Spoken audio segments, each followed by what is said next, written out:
Hello everyone, আমি প্রীতি। আশা করি তোমরা সকলে অনেক অনেক ভালো আছো। সকালে ঘুম থেকে উঠেই শুরু হয়ে যায় রান্নার কাজ। আমাকে আগেই রান্না করে নিতে হয়, কারণ সে যেহেতু সকালে চলে যায় আমাকেও লাঞ্চ বক্সটা রেডি করে দিতে হয়। সকাল ৮টার মধ্যে আমার রান্নাও হয়ে যায়, আর রান্না হয়ে যাওয়ার পর যে আমি বসে থাকি তাও নয়।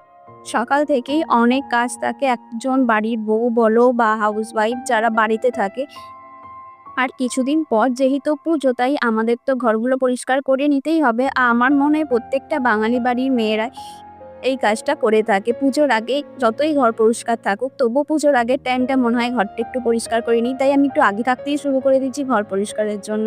দেখো প্রথমেই আমি বেডশিটটা চেঞ্জ করে দিচ্ছি, আর প্রত্যেকবার বেডশিট চেঞ্জ করার পর ঘরের লুকটা যেন আবার নতুন রকম হয়ে যায়, তাই না? আর আমি কিছুদিন ছাড়া যেহেতু ঘরটা একটু একটু করে পরিষ্কার করে নিই, না হলে ঘরে এত পরিমাণে ধুলো হয়ে যায় তখন একা করে ওঠা সম্ভব হয়ে ওঠে না।